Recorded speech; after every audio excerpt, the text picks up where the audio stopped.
que planteamos hoy para el debate. Sí. Trabajadores que en defensa propia y de sus familias están tratando de sostener puestos de trabajo que se lleva puesto la crisis. Hay casos muy dolorosos, AGR Clarín, que mencionabas el otro día, Expósito, Rux, bueno, podrían darse los nombres de muchísimas empresas. Invitados especiales. Bueno, tenemos a Yamil Santoro y tenemos a Daniel Arroyo. Con ellos vamos a debatir, por supuesto, también las últimas alternativas que ustedes estuvieron cubriendo durante el día de hoy, del escándalo con el correo argentino y el vaciamiento del grupo Macri. Hoy, este nuevo dictamen de la doctora Gabriela Boquín, la fiscal, que muy valientemente está enfrentando esto, es el material más fresco que tenemos. Sí, lo nuevo es que se habían preparado con un juicio al Estado, armado 15 días antes de esto que se discutió. Es absolutamente increíble, Alejandro. Me preparo para verte en minutos nada más porque me parece un tema muy valioso. Veo lo de Baradel y efectivamente es una situación también preocupante y lamentable. Con un abrazo, me despido deseándote buen fin de semana hasta el próximo lunes. Muchísimas gracias, igualmente para vos y para los tuyos. Y a ustedes bienvenidos a Minuto 1, esta nueva emisión aquí por C5N hasta las 10 de la noche con toda la información y todo el análisis sobre la realidad.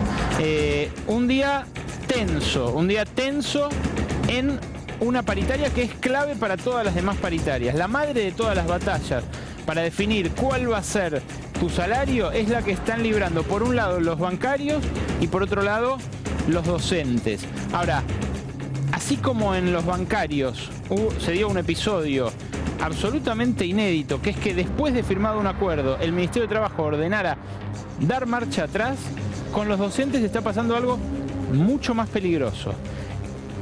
Anteayer, cuando vino aquí Sonia Aleso, la titular de CETERA, nos contó y nos mostró una amenaza anónima que recibió por mail este hombre, Roberto Baradel. Ustedes lo conocen porque viene liderando desde SUTEBA los últimos conflictos por el salario docente cada año. Ayer volvieron a amenazarlo, reeditaron la amenaza. Hoy iba a venir Roberto Baradel aquí a los estudios de C5N a participar de Minuto 1. Hace una hora nos dijo que no podía venir.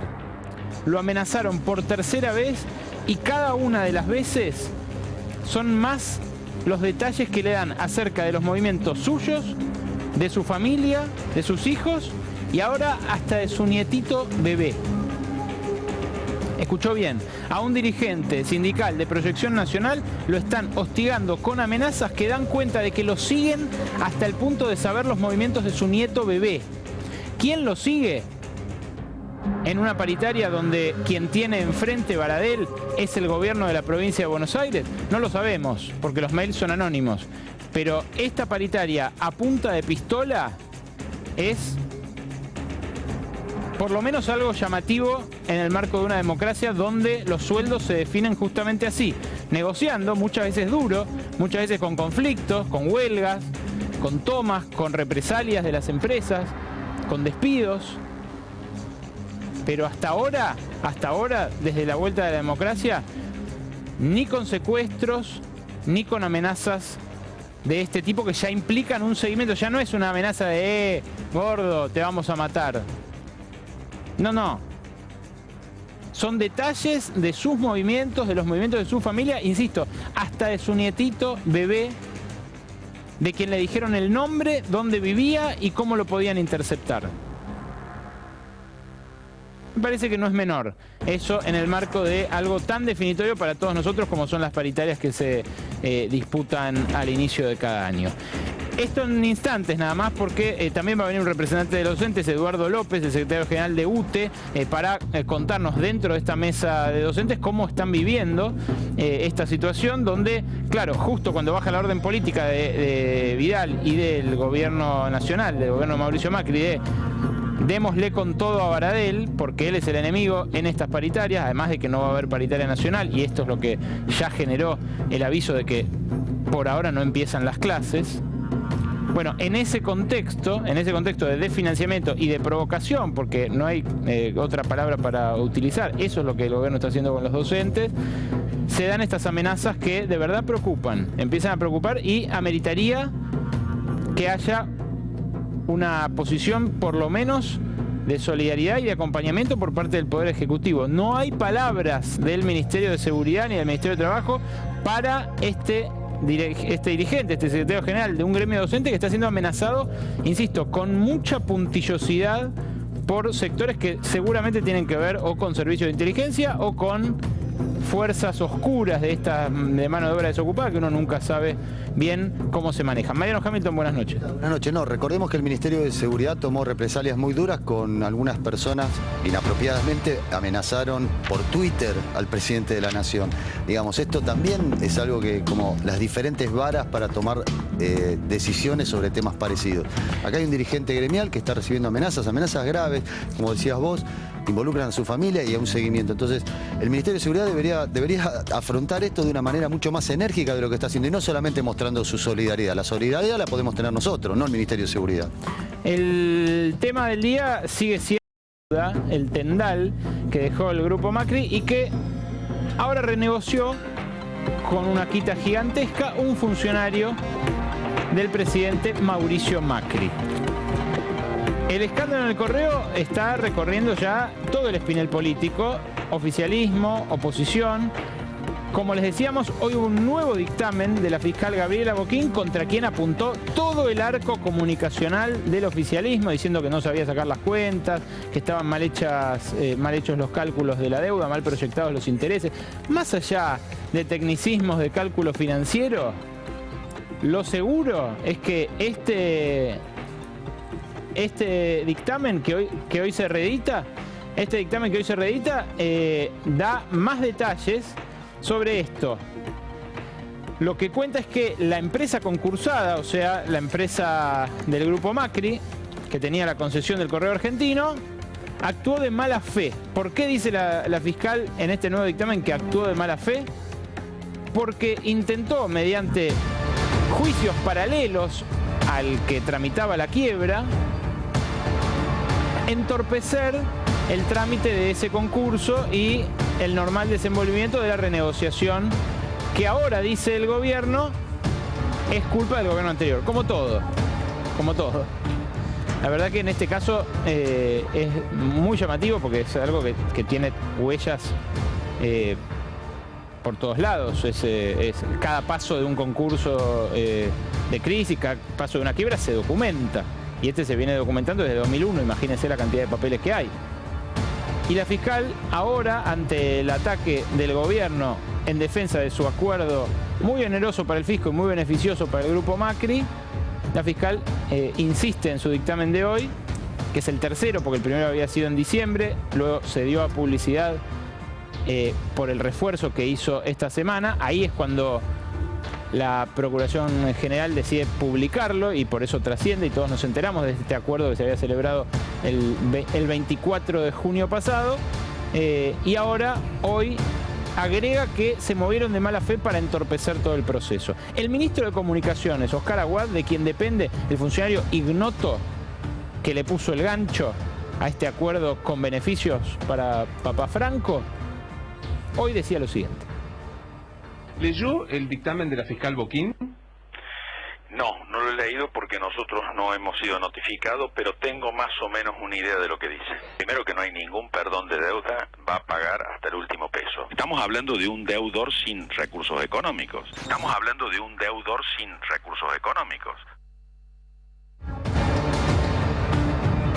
Usted escuchó bien, ¿no? No sé si le piden tanto a Oscar Aguad. Franco Macri es un deudor sin recursos económicos. Hay que seguir haciendo el programa igual, así que vamos a dejarlo unos segundos en pantalla para que usted termine de creer lo que está leyendo. Esto es lo que dijo el ministro de Comunicaciones hoy. Y seguimos adelante con otras personalidades que se refirieron a esto. Una de ellas brillaba por su ausencia hasta ahora, Laura Alonso, la titular angelicista de la Oficina Anticorrupción.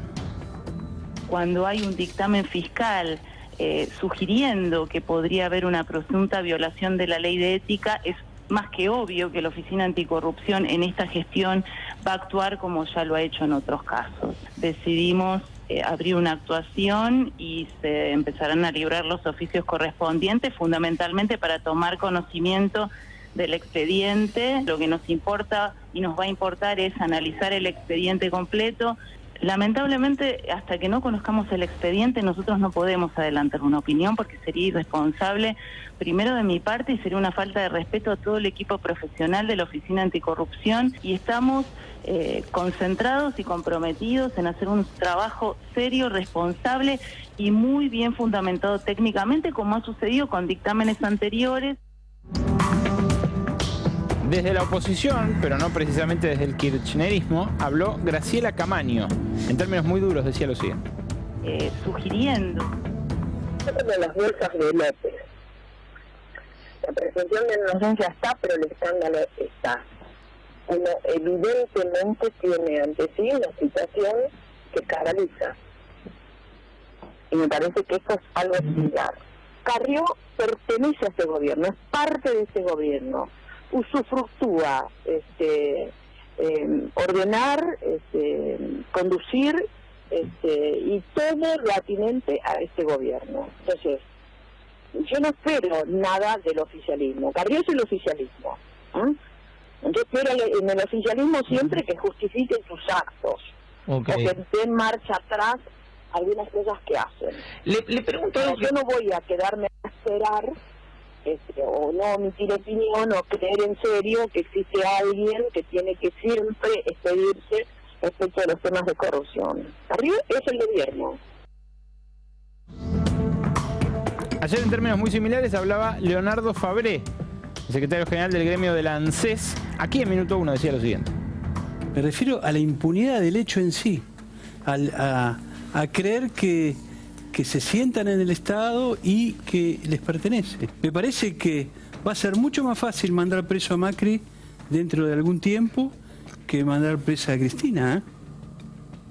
La clase política argentina está transitando por estos caminos de impunidad que evidentemente no han aprendido. Y Mariano Hamilton nos preparó una listita de los funcionarios que ya a un año y un mes de haber asumido, el gobierno de Mauricio Macri acumula. Sí, hay múltiples causas, hay 27 funcionarios imputados y hay 15 causas que están funcionando y también múltiples denuncias, porque hay muchas denuncias periodísticas o denuncias que van trascendiendo en los medios que todavía no se han formalizado en causa. Por ejemplo, la del correo, más allá que hay un dictamen de una fiscal, no es una causa. Vamos a ver las placas y vamos a arrancar para ver quiénes tienen causas y quiénes están comprometidos. Mauricio Macri está comprometido con los Panama Papers, en el blanqueo de capitales, del memorándum con Qatar, uso de LEVAX y emisión de deuda, esto es por defraudación al fisco, y licuación de la deuda del Correo Argentino, es lo que decíamos recién. La licuación de la deuda del Correo Argentino no es una causa todavía en donde no hay imputación ni nada, simplemente hay un dictamen y habrá que ver qué es lo que dice el juez. Marcos Peña, blanqueo de capitales, licitación de aerolíneas argentinas para contratar hospedaje en el Calafate. Esto es lo que beneficiaba al secretario de Comercio Brown, que tiene un hotel allí en el Calafate. Gabriela Michetti está comprometida en memorando a Qatar. Fundación Suma, recuerdan el famoso robo, los 250.000 pesos, $50.000. Contratación como empleado del Senado de Cecilia Brock. En realidad lo que ocurría aquí, la contrata en el Senado, pero trabajaba en su fundación. Alfonso Pratgay, blanqueo de capitales y uso de LEVAC y emisión de deuda. Susana Malcorra, fondos que usó para su candidatura en la ONU, el memorándum con Qatar también la tiene comprometida. Aranguren, incumplimiento de fallos suspendiendo el aumento de tarifas de gas, favorecer a Shell con algunas de sus decisiones, favorecer a Pan American Energy, Bridas y otras petroleras. Y también por este caso fueron denunciados Luis Ureda, Pablo Popic y Luis Baril. Esto, ¿te acordás, Berco? Fue algo que vos denunciaste aquí en Minuto 1 hace ya un par de meses. Es así, luego Elisa Carrió lo convirtió en causa penal y se tramita así en Comodoro Pi. Luis Caputo, compra de dólar futuro. Mario Quintana, compra de dólar futuro. Andrés Ibarra, compra de máquinas para voto electrónico a Corea del Sur. Las de compra de dólar futuro son las famosas causas que también ahora acaban de pedir que la expresidenta Cristina Kirchner vaya a juicio oral. Denunciados, después tenemos a Gustavo Lopetegui, compra de dólar futuro, también está comprometido allí. Federico Sturzenegger, la compra de dólar futuro, esto parece que es común a varios funcionarios. Uso de LEVAC y emisión de deuda, esta es la misma que tenía Macri y que tenía Pratgay. Oscar Aguad, por la disolución del AFCA, fue denunciado, y licuación de la deuda del Correo Argentino, que esto es lo que venimos hablando en estos últimos días. Patricia Bullrich, violación del secreto sobre la custodia de Cristina Kirchner. José Cano, uso de fondos de la UTN para la campaña electoral en Tucumán. Y Esteban Bullrich, uso de Tecnópolis en forma privada. Estas son causas que se están tramitando en tribunales. Peinamos a ver qué era lo que había hoy en existencia. Hernán Lombardi por defraudación, Federico Pinedo por beneficiar a una empresa internacional de telecomunicaciones. Este es un caso que surgió la semana pasada, por las cuales ya el fiscal pidió que se presentara la ley que él había presentado en el Senado. Laura Alonso por mal desempeño, abuso de autoridad e incumplimiento de deberes públicos. Y Guillermo Dietrich por la contratación directa de contratos de seguros para los ferrocarriles. Estos son los funcionarios principales. Después también hay otras denuncias para Basavilbaso y otros funcionarios que son más de segunda línea. Pero está bastante comprometido el gobierno de Macri, insisto, a 1 año y 1 mes de haber asumido el gobierno. Si no fuera porque los tribunales funcionan como con un delay de un mandato, o sea, juzgando a los que se fueron, nunca a los que están, sería como para creer que estas causas pueden llegar a corregir algunos rumbos. Pero francamente, Mariano, me parece que es muy ilustrativo de todo lo que se ha hecho, durante este año y 2 meses, pero me parece no hay que poner demasiada expectativa en que vayan a avanzar con procesamientos, indagatorias o avances en el proceso penal. No, pero son causas que ya se están tramitando y son causas que de acá a 3, 4 años, de acuerdo al futuro electoral del gobierno, pueden ser reactivadas. Ya sabemos cómo funciona la justicia en este país. Exactamente. O sea, gobierno que se va, gobierno que empieza a tener problemas electorales. La cuestión acá es central. Acá hubo una decisión, hará 6, 7 años empezó a judicializar la política y esta consecuencia es la que está pagando el kirchnerismo hoy, con el centenar prácticamente de funcionarios que están denunciados e imputados en diversas causas, y la que va a pagar el macrismo dentro de 4 años. Reiteramos, Roberto Baradel fue amenazado por tercera vez, por tercer día consecutivo, pero ya con un nivel de detalle, ahora les vamos a mostrar, con un nivel de detalle respecto de los movimientos de su familia que hace pensar en un seguimiento online, hace pensar que lo están siguiendo y ese equipo que lo está siguiendo está informando en tiempo real a quienes lo amenazan desde una casilla de correo anónima y por ahora imposible de rastrear. En exclusiva, aquí en Minuto 1, tenemos la amenaza, la última amenaza, la que hace 2 horas le impidió a Baradel venir a Minuto 1 como estaba previsto que viniera. Insisto, la amenaza que recibió hace un par de horas este dirigente sindical que usted conoce porque es protagonista de cada uno de los conflictos año a año por el salario docente, donde se mencionan movimientos de su familia muy pormenorizados. Ahí la tiene. Ese es el texto que recibió hace instantes. Presentá todas las denuncias que quieras. ¿De dónde te pensás que salen estos correos? ¿Por qué te crees que no investigan tus denuncias? Cuando aparezca alguien de tu familia muerto por un hecho de inseguridad, no le va a importar a nadie cuántas denuncias hayas hecho. Los únicos que te van a creer son los que queremos que te crean. Vas a servir de ejemplo para el resto de los sindicatos. Todavía estás a tiempo de que tus hijos no paguen el precio de tu comportamiento, de no ser el primer ejemplo para los demás. Si no nos tenés miedo, pronto lo vas a tener cuando pierdas a un ser querido y ahí te vas a comportar. Dice este correo de incógnito que recibió Roberto Baradel. Insisto, además de este texto, los mails a los que nosotros pudimos acceder le mencionan movimientos de su familia, incluso de su nietito, dando cuenta de que lo están siguiendo al instante, que lo están siguiendo en este momento. Insisto, estas son paritarias a punta de pistola. No se había visto esto en los albores de un conflicto sindical de este tipo y de esta envergadura y con este alcance. Eduardo López, secretario general de UTE, nos acompaña esta noche. Buenas noches. Buenas noches. ¿Algún detalle más de esto que surgió? Hizo hoy la denuncia a Baradel, la tiene el fiscal Stornelli y el juez Rodríguez, juzgado número 9 de Comodoro Pi. ¿Algún detalle más de la Sí, amenaza? no, ahora se quedó mi solidaridad, la de todos los docentes del país con Roby Baradel, se quedó con la familia. Recién acabo de llegar, como habrás visto, me llamaron, iba a venir para acá y está en estos momentos reunido con la familia, tiene nietos, hijos y tenía pensado, pide disculpas, pero prefiero estar con la familia atento a la denuncia que hoy llevó a Comodoro Pi. ¿En qué contexto estamos para que esto se... ¿Ustedes recuerdan, vos recordás, debes tener 10, 15 años de paritaria encima o más? Sí. ¿Recordás algo así? No, la verdad que no. Me preocupa. Nosotros pedimos que el gobierno cumpla con la ley de paritarias, que es la ley de financiamiento educativo, que se sancionó en el 2005 y que el ministro Bullrich votó como diputado nacional. Claro, pero digo además, si recordás, no el incumplimiento de la paritaria nacional, si recordás una situación de hostigamiento de este tipo, porque ha pasado que a dirigentes sindicales les publicaran lo que ganaban en el diario, que dijeran Es que eso no pueden, porque, digamos, como no pueden presionarnos por el tema de la corrupción, van directamente al miedo, pero tampoco tiene miedo Robbie, o tiene miedo, pero es superior la dignidad y la convicción que tiene.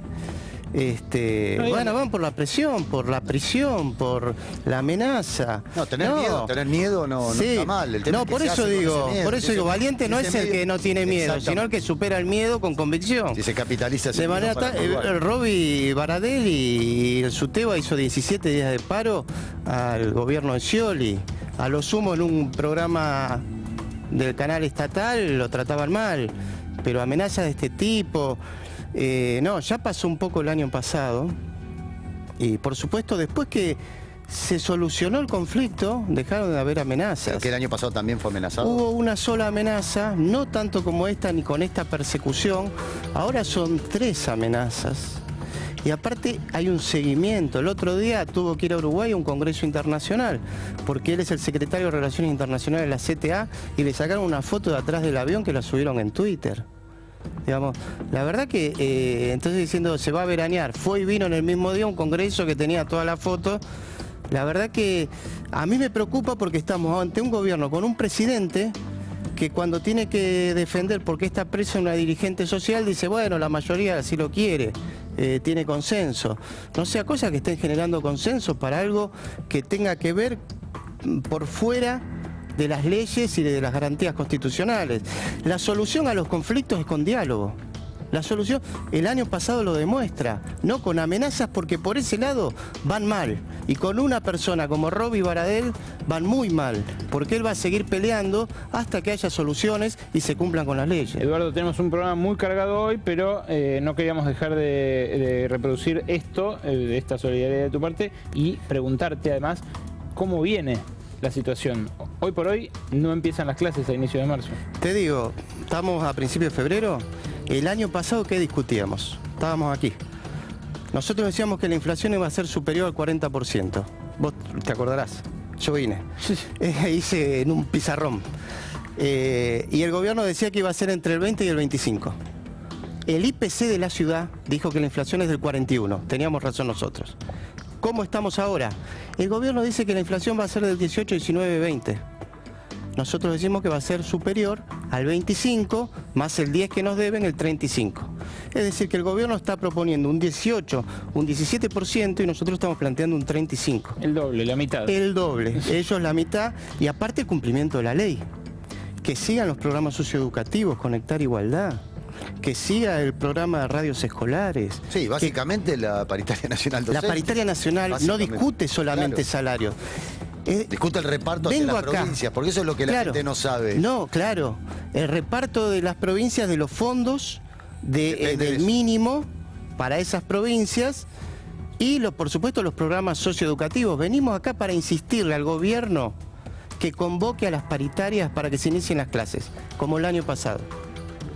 Estamos preocupados por los chicos, sabemos que van a venir este año a las escuelas con mucho más padres desocupados, con mucha más pobreza. Entonces, por este medio les agradezco la denuncia, le insistimos al gobierno que convoque con la ley que el mismo gobierno, el mismo ministro votó. Gracias, Eduardo López, por venir aquí y, bueno, a disposición por si gracias a ustedes, repiten hechos como este. De verdad, gracias. Es algo, para los que somos casi hijos de la democracia, que hemos vivido, las paritarias se pueden tensar, se pueden complicar, pero que alguien siga a un dirigente sindical y le diga el nombre de los nietos. Y para que los que hemos vivido la dictadura también es algo violentísimo. Exactamente. Sí. Daniel Arroyo está para debatir sobre otro tema, pero que te quiere decir algo. No, primero la solidaridad con Roby Baradel y su familia, claramente. Segundo, que esto está pasando de castaño oscuro, claramente. No es una discusión salarial, de debate del tema educativo, sino que amenaza de este tipo, la ministra de Seguridad debería tomar en serio cartas en el asunto. Y lo tercero, que saliéndose de la paritaria nacional, además que obliga a la ley, fragmentás más la Argentina. La lógica de la paritaria nacional es que sea un país donde las 24 provincias tengan condiciones similares. Pero diría que esto es grave en serio. Gracias, Daniel Arroyo, gracias, Eduardo López. Y bueno, nos estamos viendo en estos días. La situación laboral es complicada, no solo en los dos gremios que están en conflicto, en bancarios y en docentes. Es complicada a lo largo y ancho del país, sobre todo en las actividades productivas, en los sectores productores de bienes. Sectores productores de bienes que sufrieron la morsa de un mercado interno en caída, por la caída del poder adquisitivo de los salarios, y productos importados que crecieron en cantidad y que los presionan también, a pesar de que en términos de dólares no se haya importado más que en 2015, los presionan en aumentos de cantidades brutales que en algunos rubros directamente dejan a la producción argentina fuera del mercado. En ese contexto, las empresas quiebran y los trabajadores, como nunca antes en las últimas 2 décadas, están reaccionando en defensa propia. Hacía mucho tiempo de verdad, que no había tantas fábricas tomadas al mismo tiempo en la República Argentina. Y no son empresas marginales, son empresas en muchos casos emblemáticas, fundadas hace 80, 90 años. Empresas que en otros casos son tentáculos de holdings poderosísimos, como el Grupo Clarín, en artes gráficas rioplatenses. Pero lo que llama la atención es la simultaneidad de esto y que además se dé. Fíjense, en los últimos años hubo empresas que siguieron funcionando recuperadas después de la crisis de 2001, en las cuales en sus colapsos hubo trabajadores que se organizaron en cooperativas y las intentaron llevar durante estos 15 años que pasaron desde ese momento. Ahora, lo llamativo es que ahora se recrudezcan nuevos casos, no las empresas recuperadas que funcionaron y siguieron funcionando durante este tiempo. ¿Quiere ver los nuevos casos? Acá los tiene. Cerámica San Lorenzo cerró 2 plantas. Había cerrado Villa Mercedes, San Luis, hacía varias semanas, y hoy anunció que cierra Puerto Madryn. 190 trabajadores más en la calle, 450 en total, y esas 2 plantas tomadas por sus trabajadores en defensa de los puestos de trabajo. AGR, Artes Gráficas Rioplatenses, la primera subsidiaria que abrió el Grupo Clarín, donde no solamente se imprimen sus diarios, sino también muchas otras publicaciones. 380 operarios que resisten allí desde hace más de un mes en defensa de los puestos de trabajo y aduciendo lo que dice la ley, que si una empresa echa más del 15% de su dotación, debe presentar un procedimiento preventivo de crisis. La Textil Neuquén, fundada en 1985 y que llegó a emplear a 70 costureras hace un par de meses. Ahora hay casi 40 de ellas que permanecen en la empresa diciendo queremos ser como Sanón. Claro, Sanón es justamente el ejemplo de uno de los primeros ejemplos de gestión obrera que siguió funcionando, que ahora paga tanto de energía eléctrica y de gas que está también debatiéndose entre la vida y la muerte, pero allí en Neuquén tiene un gran ejemplo, representa para los demás, y las empleadas de Textil Neuquén dicen queremos hacer lo mismo. Claro, los dueños de Textil Neuquén se llevaron las máquinas durante un fin de semana y no se la pudo rescatar. Siguen permaneciendo allí. Igual que en Plásticos Mascardi. En Plásticos Mascardi, fundada en 1975, que es una de las 3 empresas plásticas líderes del país, hay 130 operarios que también tomaron las instalaciones y quieren que continúen funcionando.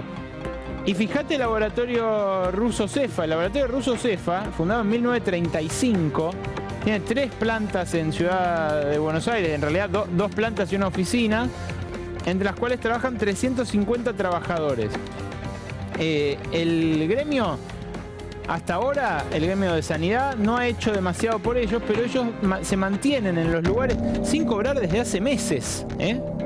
Sin cobrar desde hace meses, se mantienen en los puestos de trabajo para intentar que no se evaporen. Claro, para los gerentes de recursos humanos que hoy ocupan las principales sillas del Ministerio de Trabajo, un despido es algo natural, es comer y descomer, como dijo un funcionario de Jorge Triaca. Que ser despedido y ser contratado debería ser algo de todos los días, como comer y descomer. Fíjense la palabra que usó este funcionario, ¿no? Bueno, en estos casos, en la recíproca, lo que viven los empleados es el abismo de no conseguir otro trabajo en un mercado laboral que no está precisamente amigable. Están con nosotros Daniel Arroyo, que ya lo presentamos, y también Yamil Santoro. Les pedimos primero una primera reflexión sobre esto para luego sí avanzar sobre el tema Correo Argentino, que es lo que los invitamos a discutir. ¿Cómo se explica esta situación en tantas empresas tomadas al mismo tiempo? Si no te molesta, me gustaría hacer primero un breve comentario. Primero, por supuesto, mi solidaridad con Baradel y su familia. Digo, es una situación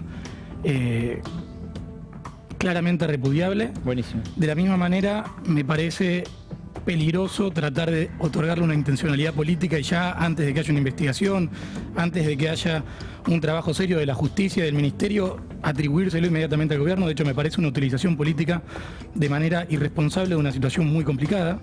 Y después también aclarar una imprecisión que dijo recién Eduardo López. Él decía que el gobierno de la provincia de Buenos Aires puso una paritaria con un techo del 18%. La verdad es que la paritaria tiene un piso del 18% que se hace en 4 tramos y cada 3 meses se verifica a ver si la inflación fue más que eso para corregirlo. Por ende, es imposible que los trabajadores de la educación de la provincia de Buenos Aires pierdan este año. En ese sentido, tanto Vidal como el ministro Finocchiaro han tenido una posición muy responsable para cuidar la educación pública. Ahora, en relación a lo que me estabas planteando, lo cierto es que se está todavía terminando de enfrentar una situación muy compleja. La verdad es que la economía argentina está todavía recibiendo los coletazos de la caída del comercio con Brasil, que sigue cayendo, la desaceleración de China, que lamentablemente nos pega de lleno, un contexto del mercado interno que se resintió durante el 2016, y esa es una verdad, pero lo más importantemente es que durante 2016 se tomaron muchas medidas, por un lado, para proteger a los sectores más vulnerables, pero después también para crear las condiciones de posibilidad para que Argentina crezca, se crean nuevas empresas, que es lo que genera en definitiva puestos de empleo, y a partir de eso Argentina pueda crecer en 2017 y 2018. O sea que entendemos que la situación es compleja, no me estoy mirando para el otro lado. Sí se tomó una medida muy importante para los trabajadores, como fue el aumento del seguro de desempleo, que durante muchísimos años era inexistente y era una burla. Es una medida preventiva para cuidar justamente que en esa etapa de transición, que es muy compleja, los trabajadores tengan un colchón. Y lo más importante, y esto es algo donde todos los sectores políticos tenemos que trabajar juntos, es cómo nos enfocamos en generar nuevos puestos de empleo. Y también que sean puestos de empleo sustentables y orientados a las demandas del siglo XXI. Daniel Arroyo. No, yo creo que lo que pasó acá es que aumentó la pobreza, aumentó el desempleo y aumentó la deuda y el gobierno va mal encaminado. Las personas se quedan en las fábricas porque no tienen a dónde ir a trabajar. Toda persona que está trabajando hoy tiene conciencia que se queda sin trabajo, no hay otro lugar porque no se está creando trabajo, con lo cual va a hacer es tratar de resistir y de sostenerse porque no tiene otra alternativa laboral. Yo creo que el gobierno está mal rumbeado, está muy equivocado, está yendo a un camino para chocarse objetivamente, suponer que se arregló algo, que van a venir inversiones, que esto se va a acomodar, que el mercado lo va a acomodar, es un supuesto en el aire que no tiene ningún sentido. Lo objetivo es que no se está creando trabajo. Yo me estoy tomando haciendo una tarea que a mí me ayuda mucho. Yo fui candidato a vicegobernador en el 2015. A todo el lugar donde fui, ahora estoy yendo de vuelta. Sea un barrio, un merendero, una fábrica, están todos peor. Están todos peor. En un barrio hoy, lo que uno va a ver es hombres, varones, con los brazos bajos sin saber qué hacer. Y mujeres poniéndole el cuerpo como era cuando había ollos populares en Argentina, que el hombre sin trabajo no sabía qué hacer, se bajoneaba, miraba para abajo. Está muy complicada la situación, de verdad. Y lo que tiene claro la persona que hoy corre el riesgo de su trabajo es no tiene a dónde ir. Y la economía no está creciendo, el gobierno se autoengaña con datos que no tienen nada que ver con la realidad. No quiero ni cargar las tintas sobre vos, ni que te sientas atosigado, pero tu consejo para los que están tomando las fábricas es que cobren el seguro de desempleo y esperen que alguien genere los puestos de trabajo. No, a ver, primero que quiero ser muy respetuoso de la experiencia que cada uno está atravesando y la verdad que dar consejos en mi situación sería irresponsable. Me ha tocado estar desempleado, así que entiendo lo que se siente y mi familia también ha atravesado momentos difíciles. Hay una realidad que es que el contexto tanto internacional como local cambió en muchas circunstancias. Hay empresas que también, porque no hay suficiente acceso al crédito, y ese es un problema histórico de la Argentina, hay empresas que quizás hasta que ciertas dinámicas cambian, hasta que los mercados a los cuales les vendían se reactivan, quizás no pueden lograr subsistir. Igualmente, pero no es que nadie está, igualmente, lo que dicen normalmente es que nadie está comprando, Yamil, ese es el problema. Primero que no es cierto, el problema central es ese, es un país vendedor. Primera cuestión es, Argentina tiene buena parte de lo que es mercado interno y se ha resentido. Igualmente el consumo en el mercado interno ha quedado 4%, algunos estiman un poco más, pero eso tampoco es margen suficiente para que empresas quiebren en masa. Algo que sí ha pasado es que nuestro principal socio comercial, como ha sido Brasil, las exportaciones durante el 2016 fueron las más bajas de la historia reciente de la Argentina en los últimos 20 años. Y eso lamentablemente ha afectado a la gran mayoría de las industrias exportadoras de la Argentina. Bien. Entonces, ahí en ese sentido lo que hay que soluciones. Las reformas tributarias que se están impulsando apoyan a eso. El Ministerio de Trabajo tiene planes de emergencia a los cuales las pymes se pueden acoger para llegar a eso. Y otra cosa que se está trabajando, y a buena medida que el Congreso lo trate, son las leyes que permiten generar que el Estado Nacional cubra parte de la generación de empleo, cubra parte de los impuestos al trabajo, que sé que a vos, Berco, eso no te gusta mucho. La ley voucher. Pero que empleo voucher. Pero que ha funcionado bien durante el gobierno kirchnerista. Arroyo, breve y volvemos al tema correo, que quiero que debatan eso. Y pongamos número, el seguro de desempleo son un poco más de 3.000 pesos, son 73.000 personas nada más lo que lo están cobrando, claramente. Alguien que se queda sin trabajo va al seguro de desempleo y va al desastre, va a ganar menos que la mitad del salario mínimo que no alcanza para nada. Hay un problema ahí objetivo, no hay creación de empleo, esa idea de que se van acomodando la estructura económica y que esto se va a acomodar. Durante los últimos meses hubo creación de empleo, eso no es cierto. Subieron los monotributistas, se anotaron más monotributistas porque acceden a la asignación universal por hijo. No hay ningún dato que indique que esto está creciendo, ni que se está creando empleo, ni que nadie vende más. Si una fábrica que hace sillas de plástico tiene problemas, es porque no está vendiendo sillas de plástico y porque nadie está comprando en el mercado. Si las costureras tienen problemas, es porque no está funcionando la industria textil. Si permanentemente distintas empresas tienen problemas serios, porque no le están vendiendo a nadie. Claramente no le están vendiendo a nadie. Hay un parate de actividad económica importante del gobierno. Objetivamente los números no acompañan lo que estás planteando. Números? Digo, el consumo no ha caído de la magnitud que vos estás planteando. Igualmente, vamos a lo concreto, que es lo que me parece más importante, que más allá de la foto, donde todos coincidimos que no es una foto feliz. Y después no es que no es feliz, el rumbo es equivocado. Una cosa es ahí es donde no estoy de acuerdo y la verdad... ¿Y esto cómo termina? ¿A dónde nos lleva el rumbo? Bien, y acá está el punto concreto. La verdad que lo que saca la mayor cantidad de personas de la pobreza, y en eso vas a coincidir, es el crecimiento económico. Y hoy por hoy, analistas de izquierda, derecha, personas mismas de tu espacio coinciden que en 2017 Argentina crece y en 2018 Argentina sigue creciendo. Y no hay mayor motor para sacar gente de la pobreza que el crecimiento económico, que eso se logra ganando competitividad. Y este año el Estado va a tener un rol fundamental que justamente de hecho va a ayudar a los sectores más vulnerables, a las cooperativas, a los trabajadores menos capacitados, que es a través de la obra pública. Todo eso se viene diciendo. Se nos acaba el tiempo para esto. Solamente en Provincia de Buenos Aires el presupuesto para obra pública aumentó un 70%. Pero va a haber la pregunta no es este año. Bien, vamos a verlo, todavía no se está viendo, exacto. Vamos a verlo. ¿Cuántos pozos reales hay o gente laburando en concreto? Bueno, por eso, por ahora es un anuncio. Ahora, quiero que nos detengamos en el tema del correo porque es el escándalo de la semana y la verdad, me parece, nuestros televidentes se lo merecen. Hoy además tenemos la rosca de los viernes, así que no quiero que se nos escurra el programa. La fiscal Gabriela Boquín hoy lo que dijo fue: el grupo Macri actuó de mala fe durante el trámite del concurso de crisis. Lo que hizo fue tratar de entorpecer. No sé si ayer lo explicamos lo suficientemente didáctico. Si a usted que está en su casa, alguien le dejó debiendo 300 pesos en 2001 y hoy viene y le dice: te pago 600 pesos, pero no ahora, de acá a 15 años, hasta 2033. Y la mayoría de esos 600 pesos te los voy a pagar entre 2032 y 2033. ¿Usted qué le dice? ¿Vos sos vivo?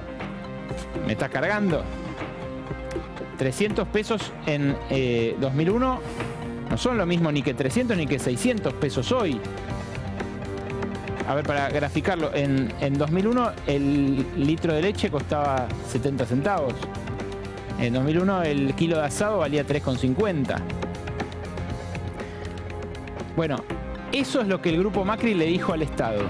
Y un señor, ignoto, un director de asuntos jurídicos del Ministerio de Comunicaciones, le dijo, ok, le dio la mano, sacudieron manos, eso fue el 24 de junio, y una fiscal lo que dijo fue, esto es lesivo para los intereses del Estado. Bueno, ahora hay todo un debate sobre si la fiscal sacó las cuentas bien, si no, cómo es la ley de quiebra. Nosotros queremos que tanto Yamil Santoro como Daniel Arroyo se refieran a eso, pero también se refieran al conflicto de intereses que hay en que un tipo que responde al ministro de Comunicaciones que puso el presidente Macri vaya y le diga que sí o no a una empresa que le está proponiendo un arreglo que es del padre del presidente Macri. Eso, más allá de lo técnico. ¿Vos cómo lo ves, Daniel Arroyo? Primero que hay un conflicto ético muy evidente porque el hijo le está resolviendo el problema al padre. No hay acreedor y deudor, son los mismos de los dos lados. Eso es brutalmente un problema ético. Segundo, hay un problema fiscal, pues está todo el mundo diciendo que hay que cobrar impuestos, que el Estado tiene que acomodarse, que hay que mejorar la situación y está metiéndonos en un lío fiscal importante. Yo propondría que el mismo sistema que le aplican al padre de Macri se lo apliquen a cada una de las familias que debe plata hoy en Argentina, que le mejoraría mucho entonces la situación. Y tercero, yo creo que hay un problema histórico, porque pasó varias veces que el grupo Macri terminó siendo condonada su deuda. No es la primera vez. Cualquiera que conozca historia, que sepa cómo funciona la deuda externa, qué pasó en los 80, qué pasó en los 90, va a ver el mismo ciclo. Es realmente grave. Y lo que está diciendo la fiscal, de que actuó de mala fe, de que además está pensando en cómo meterle un juicio al Estado y resolverlo por ese lado, completa el círculo. Estamos ante una situación realmente muy complicada. Yamil. Voy a hacer algunas precisiones jurídicas importantes. La inflación entre 2001 y 2016 fue del 1.400%, un poquito más que 1.400%.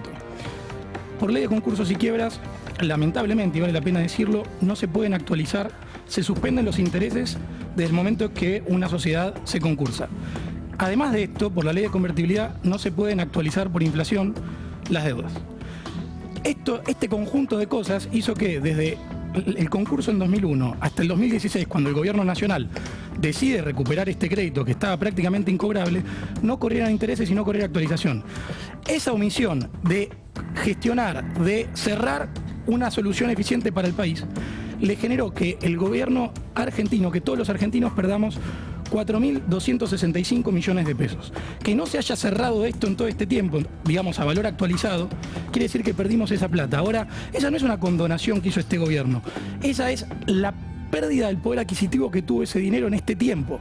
El gobierno de Macri, al igual que el gobierno de Kirchner, Cristina y Néstor, no podría haber cobrado retroactivamente intereses ni actualización inflacionaria, sencillamente porque la ley no lo habilita. Entonces, ¿qué porcentaje de los concursos y quiebras regidos por esta ley dura 16 años bueno, en su negociación? Es que acá está, me parece que los funcionarios kirchneristas tienen que venir a dar explicaciones de por qué dejaron que este concurso... No, pero... Es joda. Perdón, pará. Pará, te voy a hacer la corta.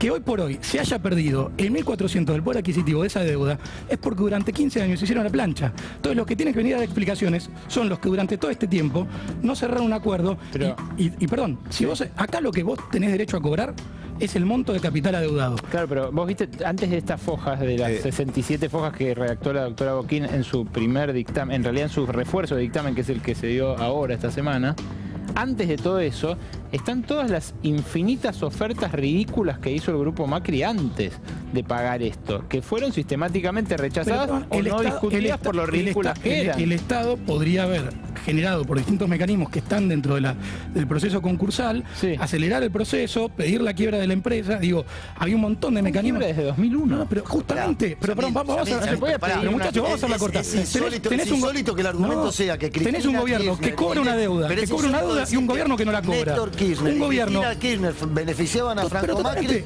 y Macri perjudica a Franco Macri. Cristina Kirchner benefició a Franco Macri no cobrándole la deuda. Pero el argumento el mayor beneficiario de la omisión del kirchnerismo fue el Correo Argentino en perjuicio de los argentinos. Y te hago una cuestión muy práctica. Lo que se está debatiendo, y realmente la única cuestión que se puede debatir, y cualquier persona que entienda de concursos te lo puede plantear, es la tasa con la cual se va a cobrar el interés de acá en adelante, que la podemos debatir si querés en profundidad. Ahora, cada año que se pasa sin generar un acuerdo, no se generan intereses y se licúa el capital.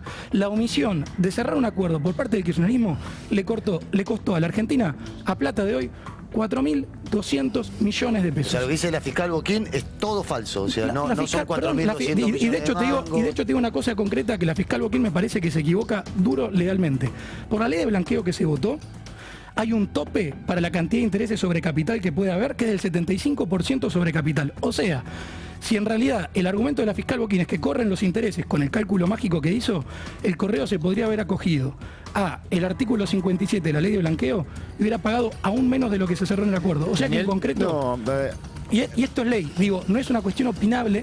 La única cuestión que podemos debatir es lo del interés, pero realmente, cuidado con la desinformación, la ley es clara. A ver, yo digo, perdón, podemos debatir todo, y es más, algo que vos no estás debatiendo tampoco es el eje argumental central de la fiscal, que es que quien lo firma no está en condiciones de firmarlo. Este hombre que debería ser un funcionario de carrera pública, que pueda manifestarse en contra de los intereses del presidente y su familia, no lo es, y lejos de serlo, es un funcionario designado por 180 días transitorio, que vos te lo imaginás haciendo algo en contra de los intereses de su jefe y el jefe de su jefe. De hecho, te hago algunas cosas que me parecen muy importantes. Si realmente acá lo que se está evaluando es que hay una defraudación o que el monto es irrisorio, primero, que fue una audiencia pública con síndicos independientes frente a jueces.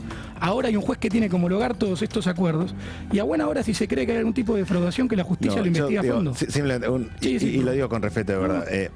En la antigua Grecia existían los sofistas, que era gente que explicaba cualquier cosa que había que explicar y que no terminaba teniendo contacto con la realidad, y no hay que hacer eso. Lo digo totalmente cierto. Para eso está la ley.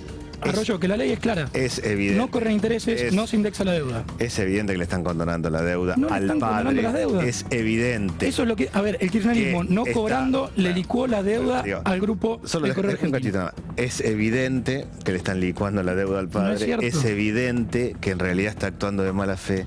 Es evidente que hay gente que está perdiendo trabajo. ¿Vos crees que el Estado Nacional actúe por fuera de la ley? Negar la evidencia es la base. Arroyo, te lo hago al revés. Lo digo ¿En qué ley te amparás negar la evidencia para plantear otro monto? Negar la evidencia es el camino directo para darte un palo. Pero vos estás negando al sistema jurídico. O sea, te pido vos que digas, si estás hablando que el Estado tendría que haber actuado de manera distinta, ¿en base a qué ley podría haberlo hecho? Es muy evidente que el Estado tendría que haber actuado de manera distinta. Estás chamullando jurídicamente, porque no es así. Yo te acabo de citar 3 leyes concretas donde, de hecho, todos los juristas que hoy opinaron dijeron, mal que nos pese, esta es la ley aplicable. Y coincido en que es una tragedia lo que acaba de pasar. Se nos acabó el tiempo. Es muy forzado el argumento, Yamil. No es forzado, es legal. No forzado. Echarle la culpa al kirchnerismo de esto es novedoso, pero real, no es novedoso, es un hecho.